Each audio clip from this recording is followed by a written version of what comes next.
Happy to be here this morning, and I'm very pleased to be sitting here with two such distinguished gentlemen in their field.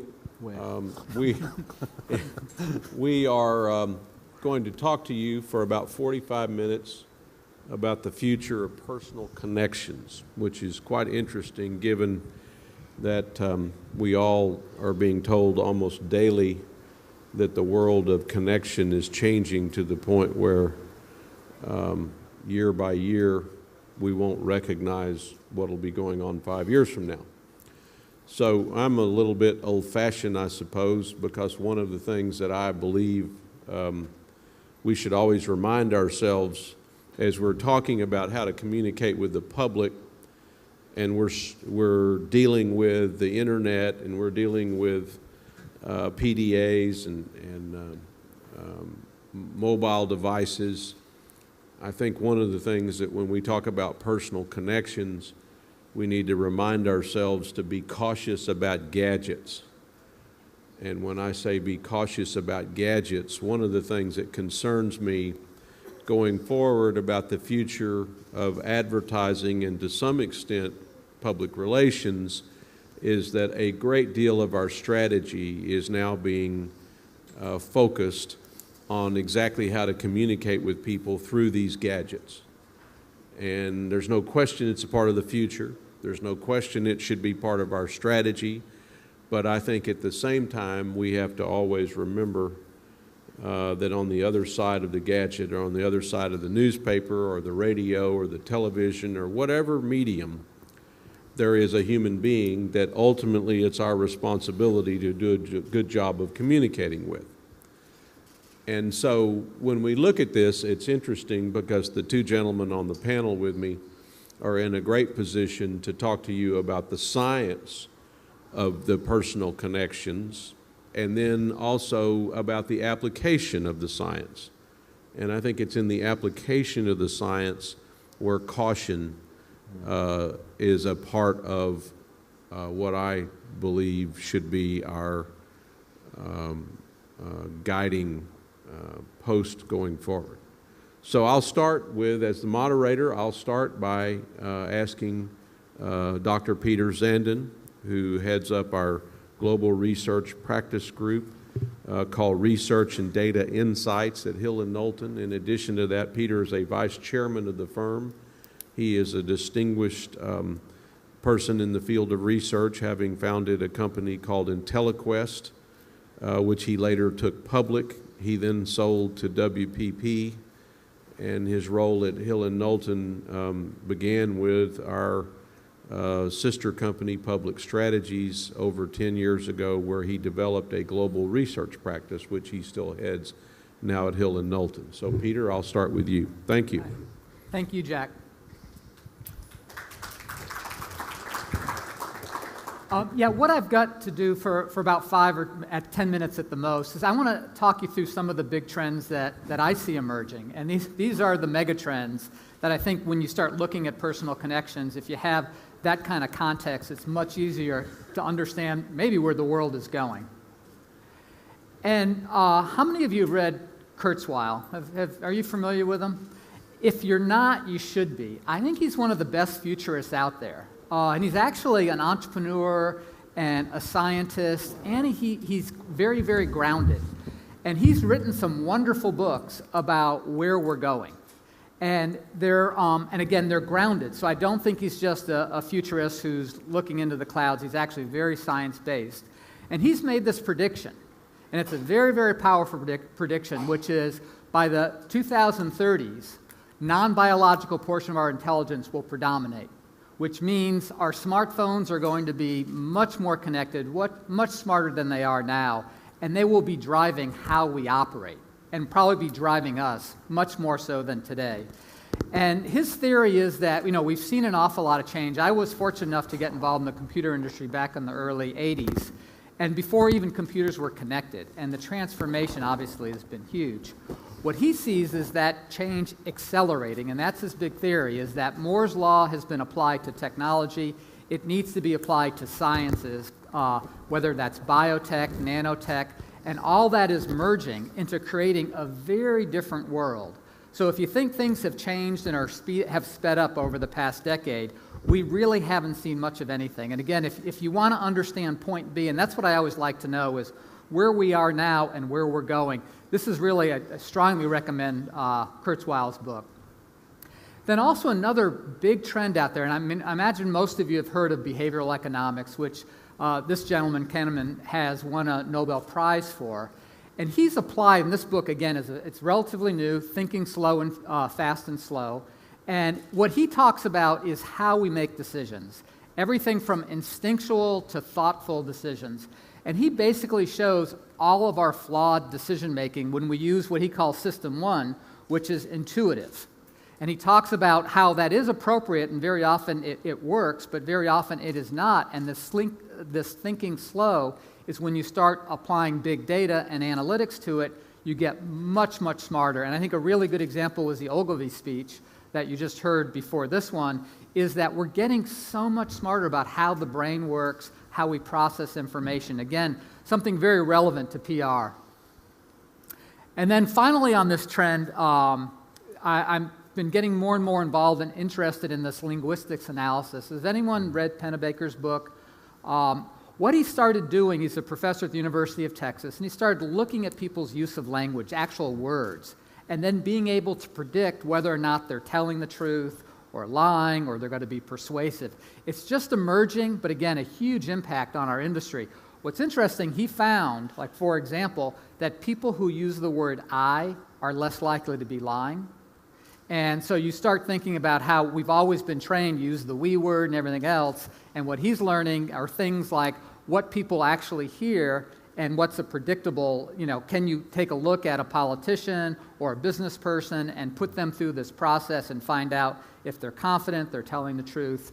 And so again, I think a major trend. And then also, I'm sure all of you are paying attention to these emerging technologies. And everything from quantified self, how many are you familiar with that movement? How many you know your Klout score? Just a few. Well, Klout, by the way, has given you all a number which measures your influence.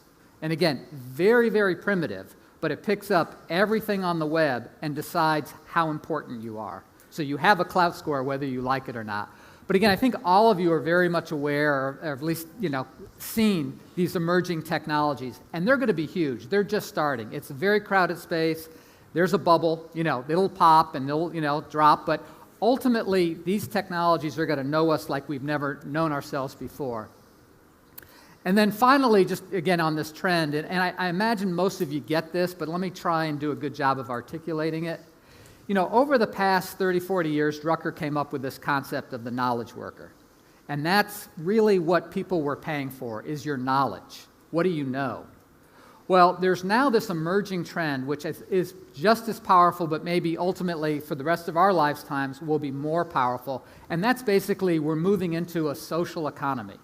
Because what you need to know is available on your smartphones. It's available in databases. So that expertise of knowledge is not going to be as important as your social knowledge and knowing how politics work, knowing emotional intelligence, all those softer factors, which actually are the sweet spot for our industry. Yep. So I think this actually bodes very well for us if we can take advantage of it, because we are moving into a new economy. It is going to be social connections. It's going to be how well you know and can operate with other folks. So I think that's just a starting point. I'll turn it back over to Jack and Steve. So Peter, the world you're describing, where does wisdom come into this? I think for the foreseeable future, because this is emerging, it's like the presentation before. I was real curious about how our brains work, but it's so far removed from my day-to-day experience. I'm looking at those charts and the patterns and everything else. I can't apply it. So I think for the foreseeable future, and by that mean 5, 10, 20 years, there is more and more of a premium applied to wisdom. And wisdom is really based very much on experience and knowledge and having that intuitive understanding of what a situation has. So, Stephen, you've been the head of all things public for Singapore Airlines, and you now work for one of the most prestigious financial platforms in the world. You are in a position to know the application of all of this and how you might bottle this and put it on a shelf and actually use some of it in your everyday world. So talk to us about the personal communication from your vantage point as the all things public person in a global company. Thanks, Jack. Good morning, everyone. I think the question that Jack just asked then about wisdom is something that is really, really important for people in our business.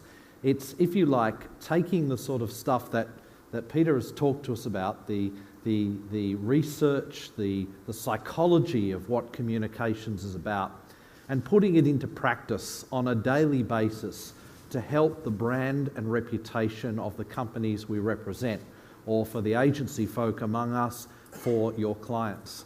And I think there's a couple of things that I want to emphasize about personal connections that I think have been a little lost in the way we now do PR, if you like. One of the problems, one of the challenges we face is exactly what Jack just talked about, the proliferation of gadgetry. And when he talked about that, you might have seen I emptied my pockets of 3 different mobile devices. I've got another 3 up in my room. You know, for a time I worked for a technology company, so it's not surprising I've just got all of these things. Unfortunately, we've come to rely so much more on interacting with people via gadgets. The number of journalists now who send their questions by email because that's just the expectation that the companies and the agencies have. Journalists are actually losing the ability to interact with us. We, in turn, focus then on the questions on our email. Answer to question 1, answer to question 2. We've lost the art of developing key messages. We've lost the art of storytelling. And storytelling is our business. And I think we all need to take a little bit of time and get back to becoming great storytellers. I see my role in the company I work for now, in the companies I've worked for in the past, in a life in Australia working in politics.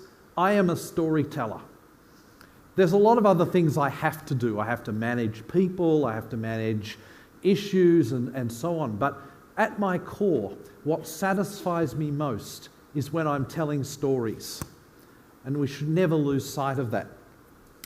As comms people, I think one of the questions we should be asking ourselves, particularly those of us in this room who are at a senior level in our function, what are we doing to make sure that in 10 years, the person sitting in your chair in this conference is better equipped to do your job than you are? The whole issue of generating and nurturing the next generation of talent is very important. And I asked Lord Chadlington last night, what do we do to make sure that we inculcate a sense of ethical behaviour in the next generation?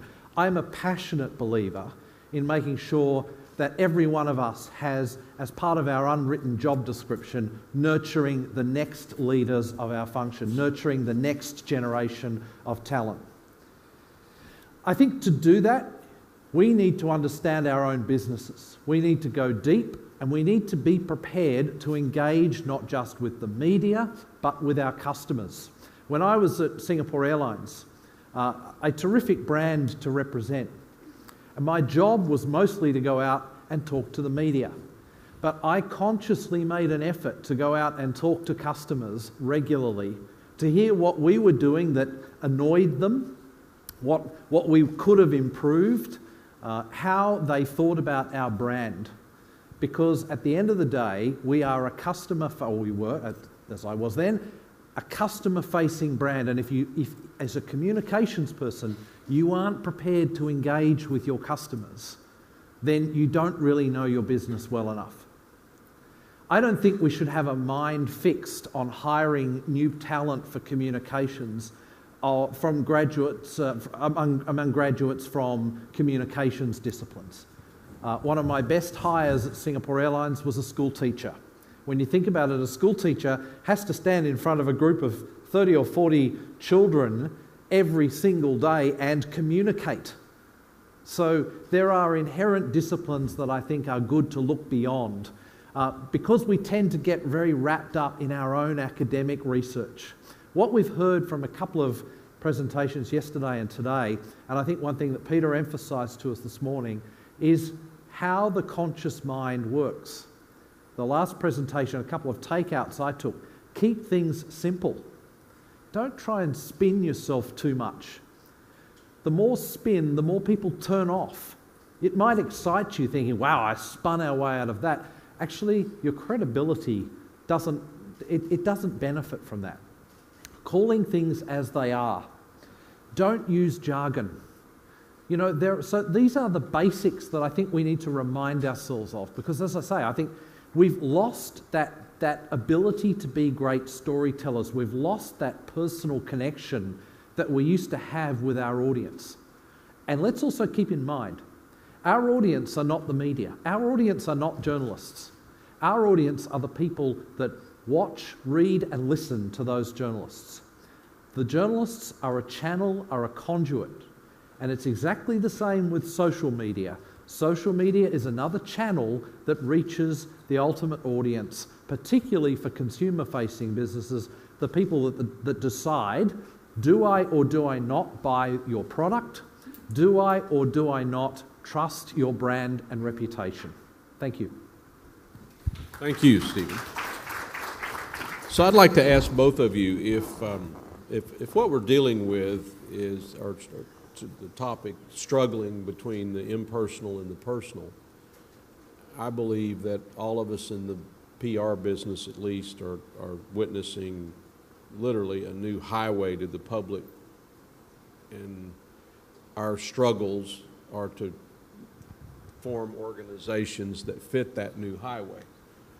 So if we're dealing with 80% of the methods of communications are the types of things, Peter, that you talked about, what's that going to do to the industry in terms of the workforce, the people we hire in public relations? 30, 40 years ago, if you got a job in the PR business, there was somebody down the hall who'd been doing it 20 years and you were said to be an apprentice, or you had to study, and there was some art apparently to calling a reporter. So today, the people that we're hiring, as you say, from a wider variety of education and background, they understand much more about the world we're talking about, the methods of communication, than all of us that are the so-called leaders of the industry or the firms. So what's this going to do long-term to the workforce? Look, without wishing to sound like I'm just coming back to a key message, but after all, we should be getting good at delivering our key messages. It's all about storytelling. It's do you have the people that are coming through the pipeline of talent who are going to be able to be effective, creative storytellers that can use their imagination to tell a story about an organisation? If I think back to Singapore Airlines, Singapore Airlines does a lot of things really, really well.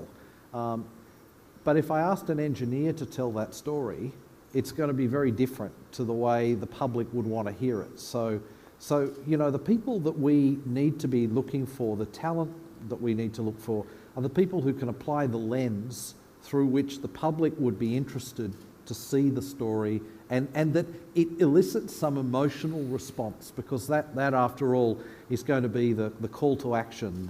The buy trigger or the trust trigger will be related to some emotive appeal.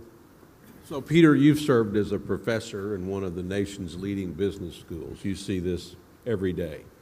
What do you think this says about the type of employee that we'll be looking at in the future? Yeah, it's a good question.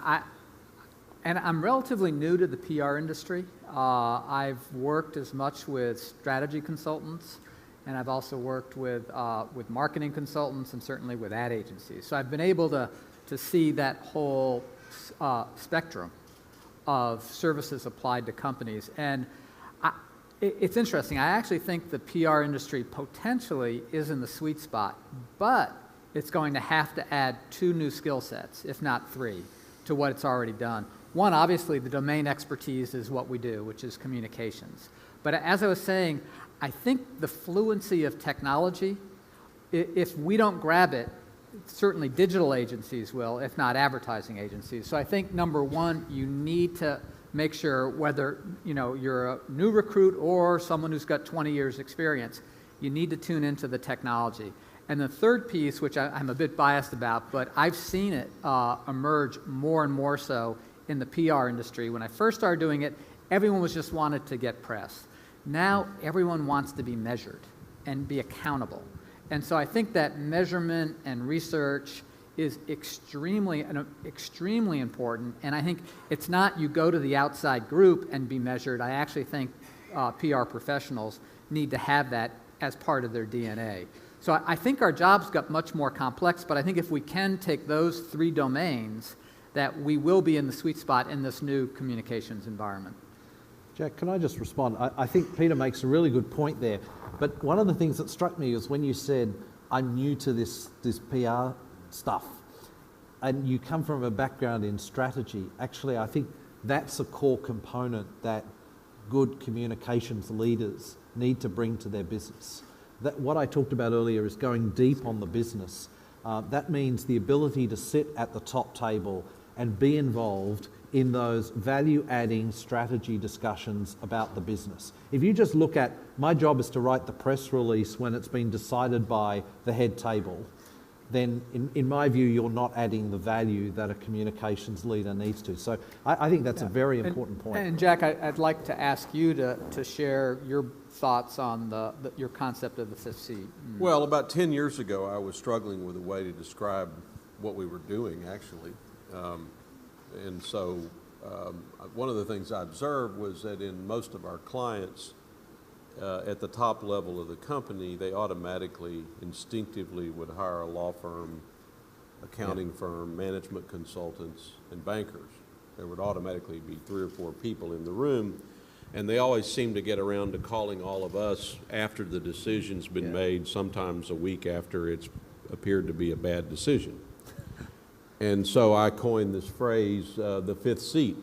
And the 5th seat is intended to say that those of us in this business, that we think there's a need to elevate the idea of analyzing, strategizing about, and measuring the public, and that it needs to be given the same level of importance in any company that the other 4 seats have.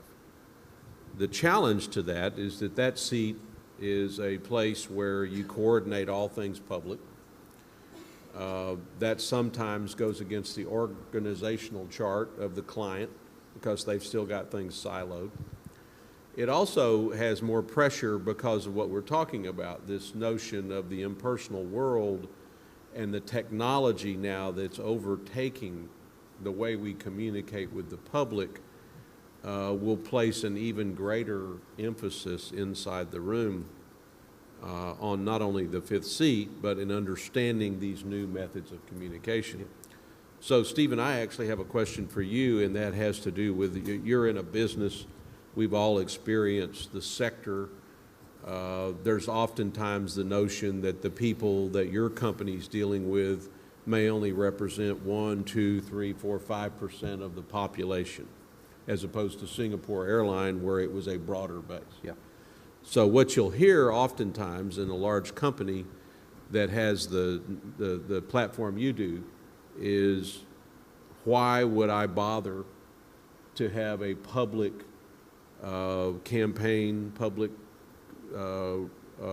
need, anything public, when 95% of the population will never come in contact with us?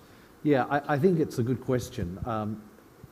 That looks at it through the lens that probably a marketing person would look at it from. Right. One of the important factors that I see people like us doing is we are the guardians and advocates of reputation. And reputation affects more than just sales. It affects what people think and believe. It's that very emotive, very intangible view. So for an investment company, it's whether you're seen as a desirable investor, whether people want to bring you in, and the price that you come in at.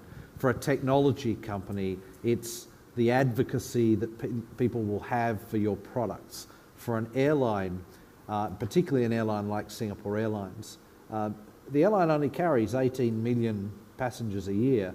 It operates as many flights to the US in a week as United Airlines operates in 2 minutes nationwide. So there's a huge aspirational base there that I don't think we should ever lose sight of. That you know, there's no such thing as a market that has matured to the point where it can't possibly grow. Thank you. Peter, anything else to add? Again, I just reinforcement of moving into this social economy, that we're not going to be looking at people for their expertise. We're going to be looking at them to, you know, what they know, who they know. Who they know is going to become more important than ever before. Yeah. And it's interesting, as you have all the science and everything else, I think those relationships and your social relationships and your social knowledge is going to be a premium. And that's where a lot of the wisdom is going to reside for our industry, is within that social economy. So I want to close by thanking you for allowing us to be here today and for coming to our session. It has been our great pleasure. It is an honor to be at anything associated with Paul Holmes, and he's somebody in the industry that is always our advocate as a business, and it helps all of us to be associated with Paul. So thank you very much for having us today.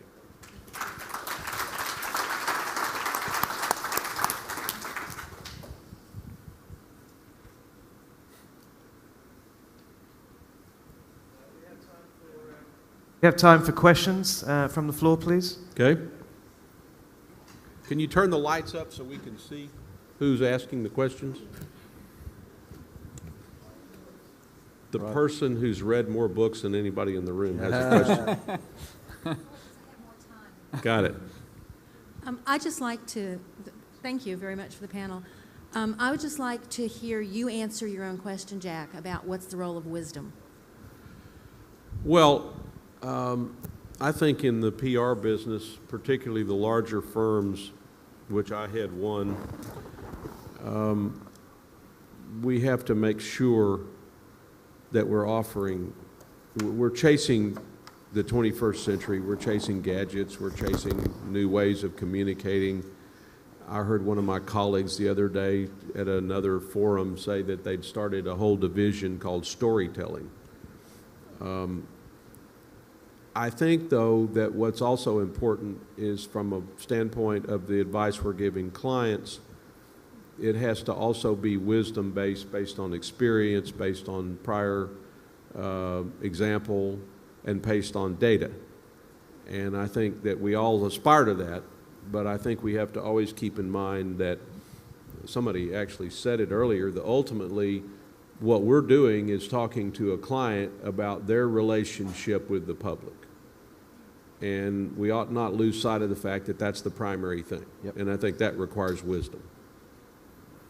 Can I just add to that, Jack? Something that concerns me is when I hear that an agency has to set up a division about storytelling. I think it means that the fundamental skill of storytelling, which should be present in everyone in our industry, it validates my concern that we've sidelined that skill. Right. We've gone for more, academic and theoretical skills. We've gone for the ability to turn emails around, do presentation decks that wow the client, but actually we've lost that art. Well, and let me quickly say that the agency I heard say that is an excellent agency. I'm sure. Does great work. I don't know who it is, but I'm sure I felt 100 years old when I heard them talking about the storytelling division of their company, because I grew up in Texas and that's all we did was tell stories.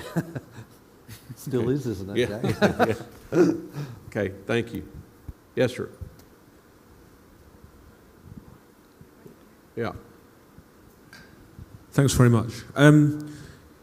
Somebody that's supposedly new to PR, but not particularly new to storytelling. I was a journalist for 10 or 15 years before I started at the Good Relations Group in London in January. Peter, I wanted to talk to you about something you said. Something I recognised during a career in journalism was moving from the art of being able to ask questions and hear questions answered and ask supplementary questions and genuinely engage with somebody, either on the phone or in person, to the point where I was an editor trying to persuade young reporters not to succumb to the request to email questions and have paragraphs of copy, carefully checked copies sent back.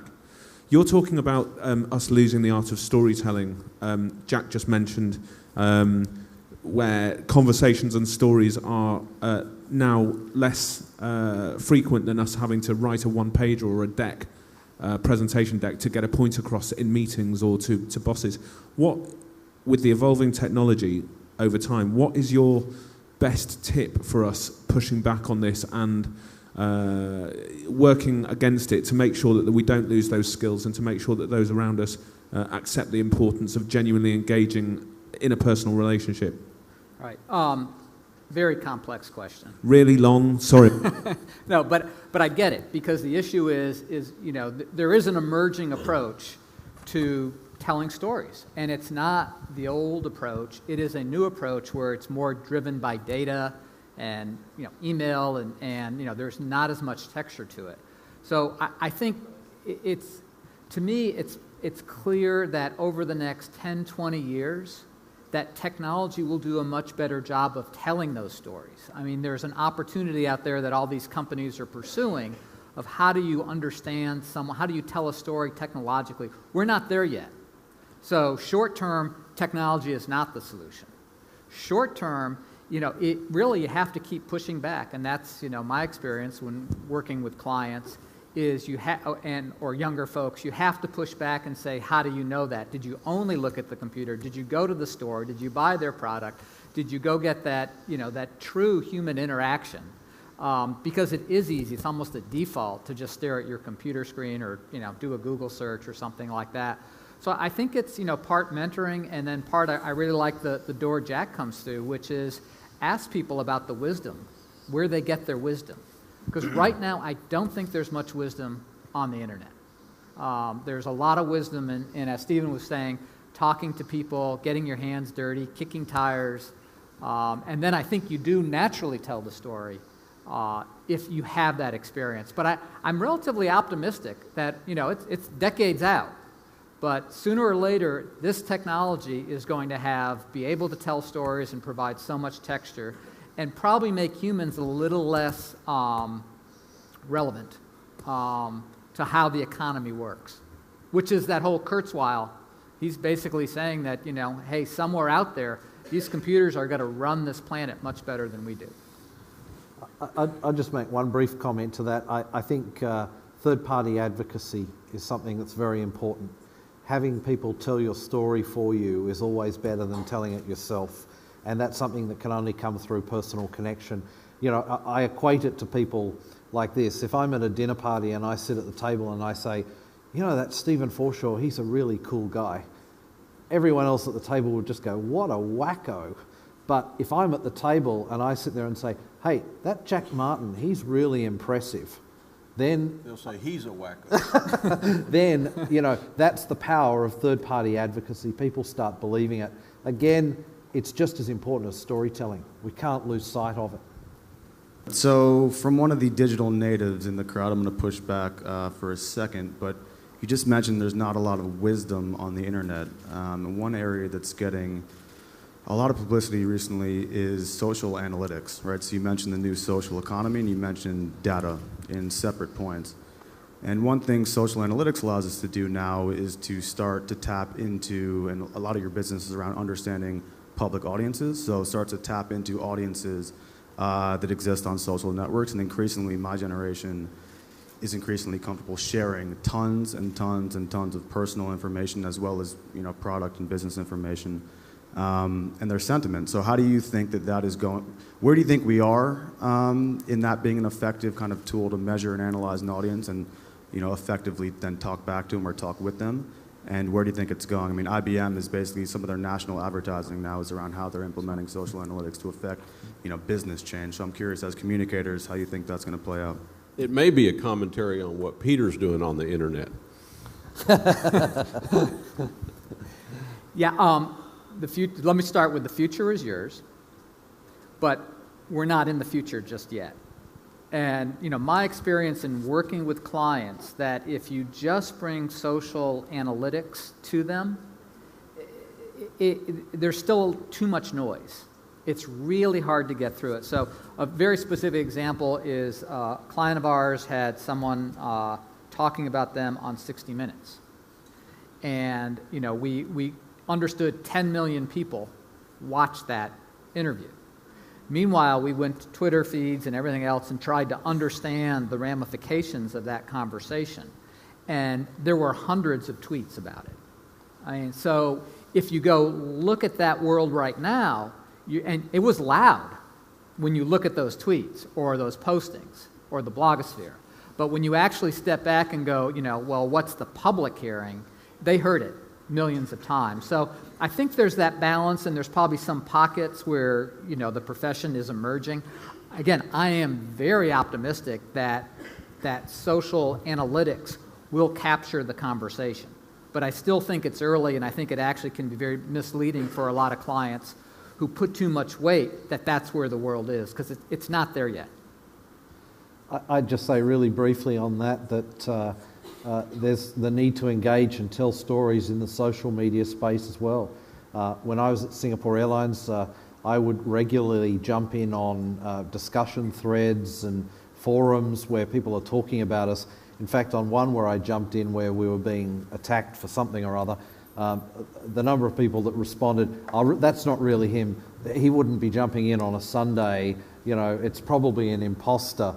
But you're going to get all of that. The internet brings out both the best and the worst in people, but at the end of the day, you're quite right.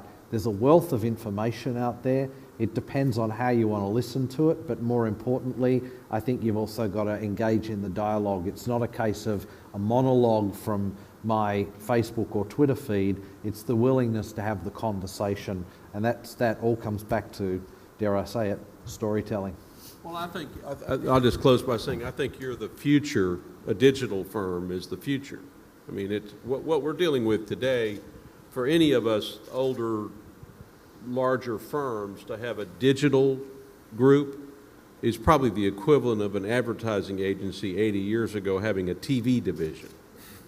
Yeah. So I think that we're all sort of grasping with how to deal with this, and I think all firms are ultimately going to be digital firms, and those of you that are out on the cutting edge of it are really the future, as opposed to the panel of at least 2 buggy whip salesmen sitting up here today.